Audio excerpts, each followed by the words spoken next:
Betul, pokok logo rumah bahas. Sila. Terima kasih Tuan Speaker untuk memberi saya peluang membahas rang undang-undang depan kami sekarang. Tuan Speaker, ada dikatakan Badan Kehakiman adalah the third arm of government.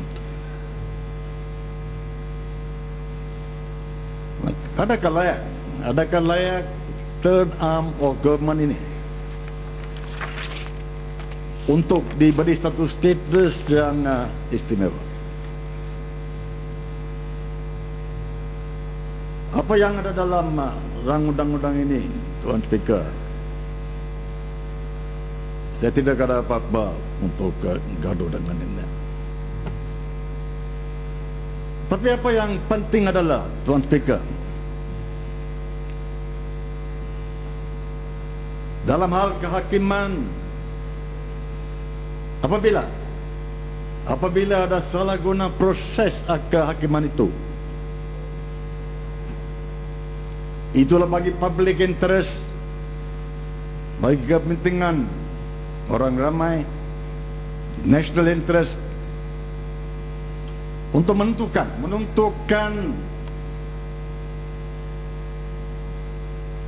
apa jadi dalam satu perbicaraan.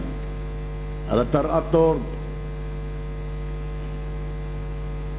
ada dengannya prinsip-prinsip natural justice dan sebagainya. Nah, baru-baru ini Tuan Speaker, kasnya pada hari Jumaat di Mahkamah Magistrate Kuala Lumpur.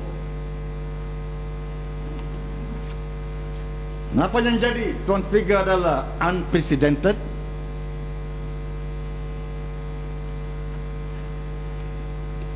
Apa yang jadi adalah satu perkara yang berbahaya. Adalah satu perkara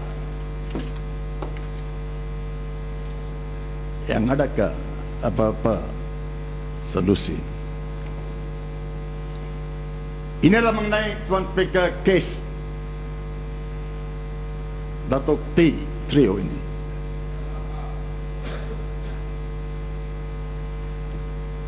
Tiga-tiga ini, Tuan Speaker, ada dihadapi dengan satu pertuduhan untuk tayangkan dengan umum kepada wartawan di Kakosa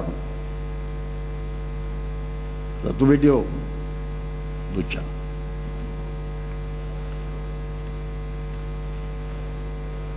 Satu pertuduhan seperti ini, Tuan Speaker, adalah biasa,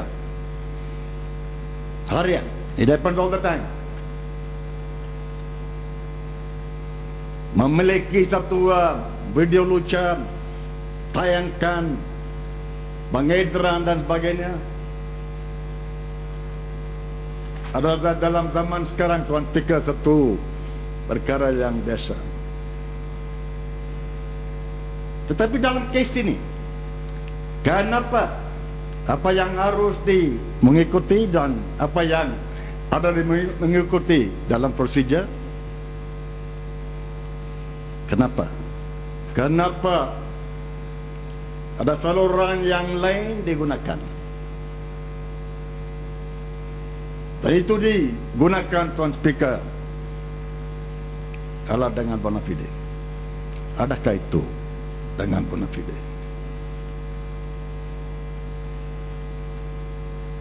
Apa yang kata tadi, Tuan Speaker, biasa. As I said earlier, it happens all the time. Unsur yang harus membuktikan dalam kes seperti ini adalah untuk menunjukkan, Tuan Speaker, adakah video lucu itu lucu?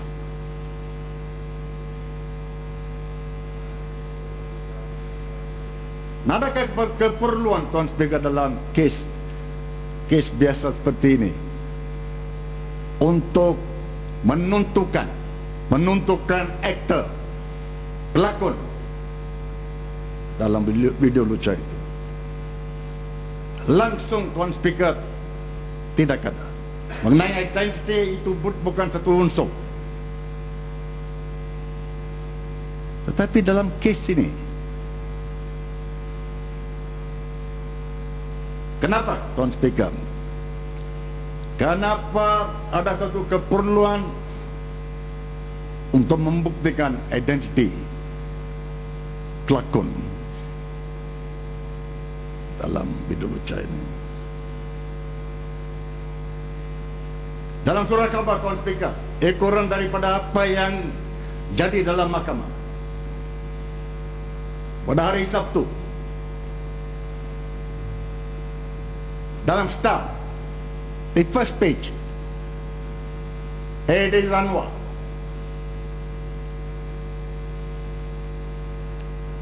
dalam akhbar Sinar memang Anwar, dan dalam utusan iblis ini konten laporan itu ada dalam detail Tuan Speaker. What was the motive?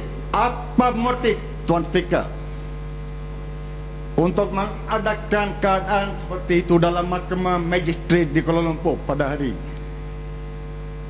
Jumaat lalu? Siapa mastermind?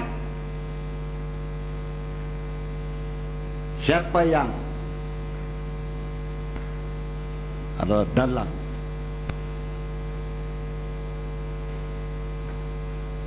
dalam perkara ini? Biasanya Tuan Speaker, seorang pendakwa rakyat timbalan prabaraya khasnya dalam kes dalam mahkamah magistrate, pegawai pendakwa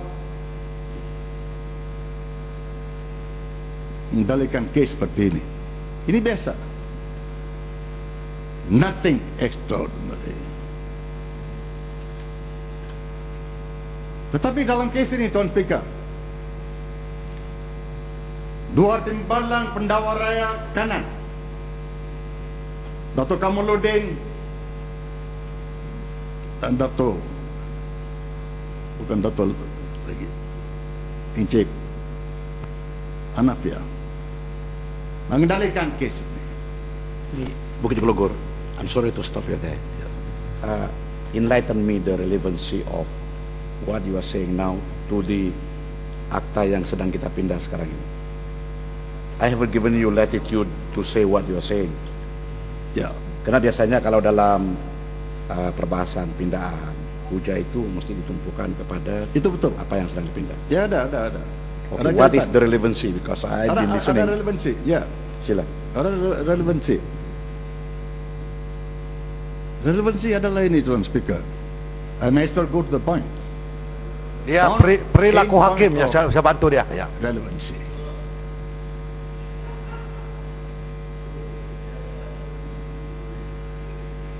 Apa yang jadi Tuan Speaker? Marwah Ketua Pembangkang dalam Dewan Yang Mulia ini terjejas. Dan jika itu terjejas, apa yang saya kata tadi Tuan Speaker, apa solusi? Kehakiman. Satu hakim dalam mahkamah tinggi Tuan Speaker boleh mengikut Seksyen 323 Kanun Acara Jenayah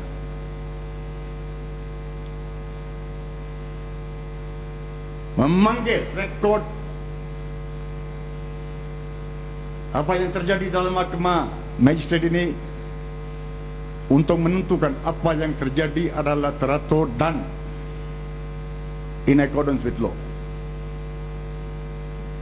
Dan ini adalah Tuan Speaker kaitan kerana dalam undang-undang depan kita hari ini adalah untuk menaikkan maksima pension dan gratuity dan sebagainya. Itu relevansi. Remote, very remote. Bukan remote, Tuan Speaker. Adakah? Dan kedua, Ketua Hakim Negara, apa peranan dia dalam perkara ini? Jika seorang magistrate abuse his or her power, dengan izin, Ketua Hakim Negara, tidakkah dia ada kuasa untuk mengambil tindakan departmental ke atas magistrate itu? Itu adalah relevansi, Tuan Speaker. Do you agree with me, Tuan Speaker, that is the relevancy? Remote. I still have the discretion whether to allow you to continue or not, but never mind. Sila, teruskan. It is not remote. Bukan remote, kenapa? Sebab-sebab adalah ini, Tuan Speaker. Magistrate itu yang mendalikan kes abuse the power. Kerana tayangkan Tuan Speaker Vida Lucha itu kepada the gallery, public gallery. Adakah apa yang dibuat oleh magistrate itu boleh dipertahankan? Dalam ingatan saya, Tuan Speaker, magistrate itu adalah lakukan satu kesalahan dan boleh disabit. Magistrate itu boleh disabit. Di mana Tuan Speaker dalam sejarah negara ini, dalam satu mahkamah Vida Lucha ada ditayangkan kepada orang ramai? Tuan Speaker adalah pengalaman sebagai peguam. Di mana dalam sejarah itu ada dilakukan?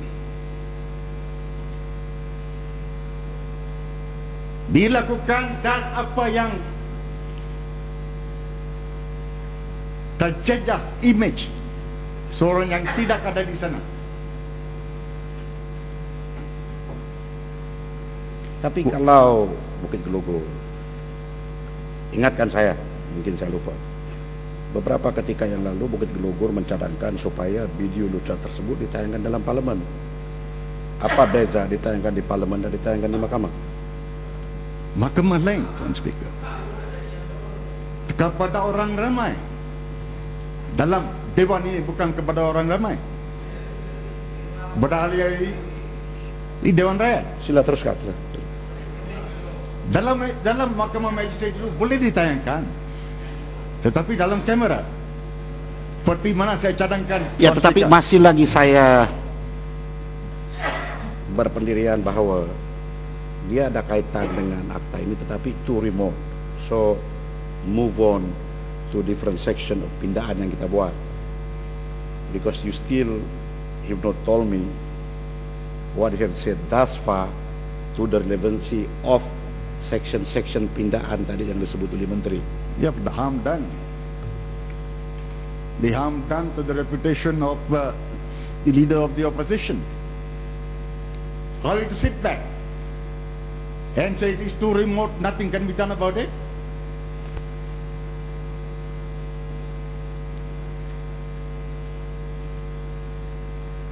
Baiklah, Tuan Speaker,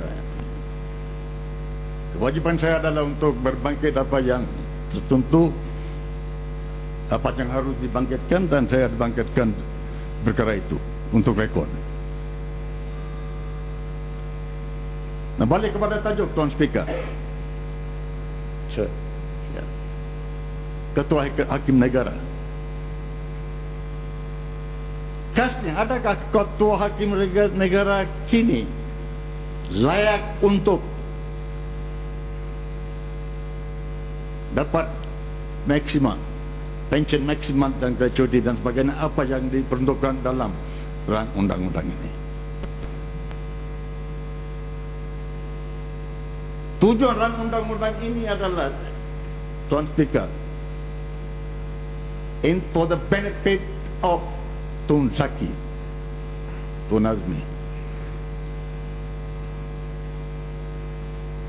Dan dia bukan satu hakim yang biasa yang memegang jawatan sebagai ketua hakim negara. Dia dilantik, Tuan Speaker, sebagai direct to the federal court. Dan selepas itu Presiden Mahkamah Rayon. Dan selepas itu Ketua Hakim Negara. Tujuan antara lain undang-undang ini adalah untuk faedah Ketua Hakim Negara. Soalan yang berbangkit adalah ini, Tuan Speaker, adalah Ketua Hakim Negara ini layak untuk mendapat pensiun dan maksima dan gratuity lain. Itu relevan. Itu harus mempertimbangkan. Dan reputasi Ketua Hakim Negara ini, Tuan Speaker, seorang yang dengan umum di Kuching, saya sebut ini banyak kali dalam Dewan Yang Mulia ini,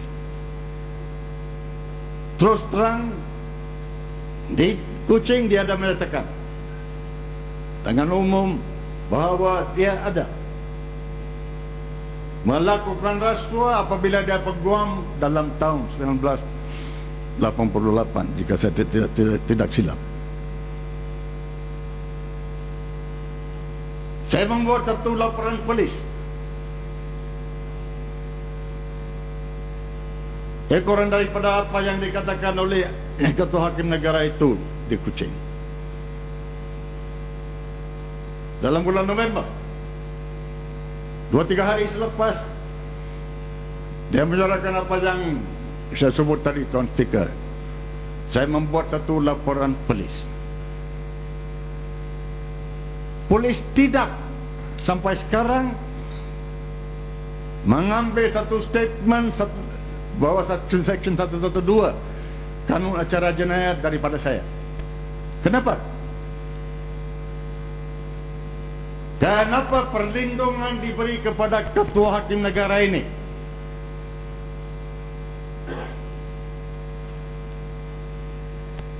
Apa kuasa? Siapa yang memberi perlindungan ini kepada dia?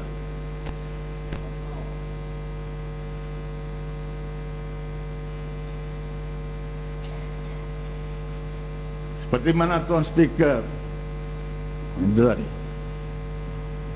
tidak ada statute of limitations bagi crime. Jika seorang dengan umum sudah menyatakan dia ada melakukan rasuah, mudah untuk Tuan Speaker menjalankan satu kes, kerana ada satu pengakuan oleh dia. Tak payah membuktikan apa-apa lain. Apa yang ada direkodkan apabila Ketua Hakim Negara menyuarakan dia ada melakukan rasuah, Tuan Speaker, recording. Saya dengan umum menyatakan saya ada recording itu. Itu bukti. Walaupun Ketua Hakim Negara menafikan,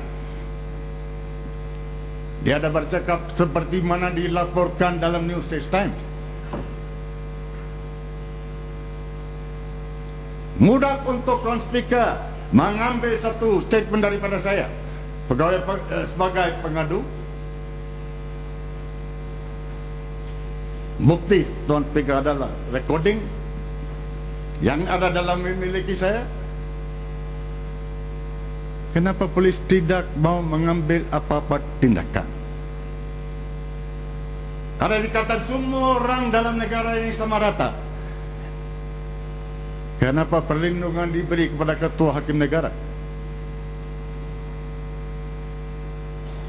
Dan jika dia salah, Tuan Speaker, dan saya menyatakan di sini, dia bersalah ke atas pengakuan sendiri.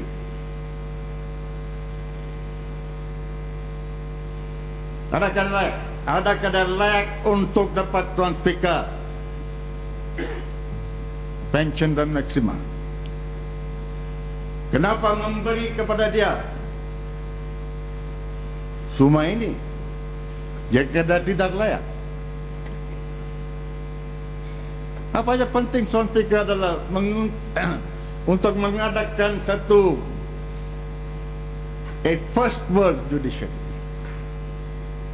Adakah first world judiciary dalam negara ini?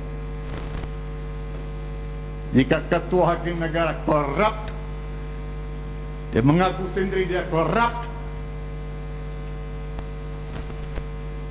dan Timbalan Menteri hari ini berdiri di sini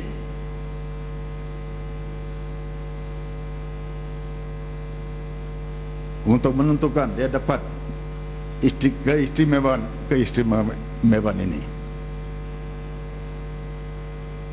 Saya ingat, Tuan Speaker, dalam di Commonwealth Law Conference 1998, saya ada dengar umum dalam satu ucapan saya menyatakan W.K. Lingam ini peguam yang ada history yang hitam. Dia ada hantar kepada seorang hakim Muqtasidi. Dia sudah bersara sekarang. Saya dah menyatakan a suitcase of money was sent to Muqtasidin, bukan Muqtahashim, Muqtasidin Hashim Sidin, bukan Mokhtar Adin, ha? MGG Pillay, Tuan Speaker. Winston Tan jadi plaintiff dalam kes itu, dan hakim itu ada memutuskan Winston Tan itu dalam satu kes libel diberi 20 million sebagai damages. Ini jadi, Tuan Speaker, it happens in our judiciary. It has happened. Hakim-hakim ada digunakan, ada diperalatkan oleh peguam-peguam, dan peguam-peguam itu adalah seperti W.K. Lingam. Dalam tahun 1998, Winston Tan, W.K. Lingam, Muqtasidin tidak berani untuk mengadakan satu kes ke atas saya, a defamation case. Pihak-pihak ini tidak berani kerana apa yang saya menyatakan adalah benar.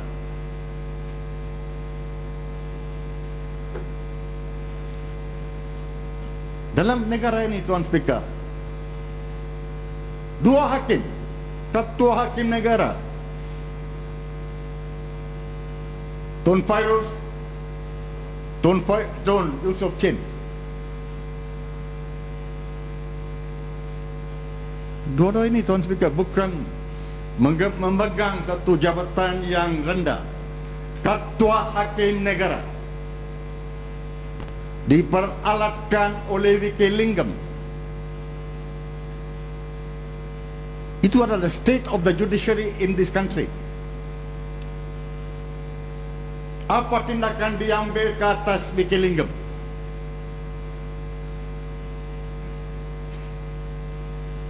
Bukan dia saja, Tuan Speaker. Datuk Seri Syafiee Abdullah. Siapa dia? Another villa dealer, Tuan Speaker. We can take judicial notice of the fact that Shafie Abdullah is a villa dealer. Dalam beberapa kes dia, Tuan Speaker, menggunakan hakim-hakim untuk mendapat satu keputusan faedah pelanggan dia. Common knowledge. Dan dia terlibat dalam kes Tuan Speaker, Dato' T. Trio ini. Bukan pendakwaan, jangan Tuan Speaker membuat satu permohonan untuk tayangkan video klip itu dalam Mahkamah Magistrate itu. Bukan pendakwaan. Dato' Shafie Abdullah yang membuat permohonan itu kepada Magistrate. Magistrate itu Tuan Speaker adalah orang muda yang graduate, Tuan Speaker, daripada satu college mana Shafie Abdullah, Tuan Speaker, pengalaman sebagai timbalan pendawaraya dalam jabatan pendawaraya, dan dia letak jabatan itu under a cloud, menjadi peguam, jadi peguam, pengalaman luas. Kenapa? Kenapa dia tidak memberi nasihat kepada magistrate ini? It was his duty as a member, as an officer of the court. Kenapa tidak memberi nasihat kepada magistrate ini? Jangan tayangkan video lucu ini kepada orang ramai yang ada dalam mahkamah. Kenapa dia tidak buat itu? Dia tidak kerana dia menjatuhkan image Dato' Sri Anwar Ibrahim. Obviously, Tuan Speaker, dengan izin, he has the axe to grind with the opposition leader.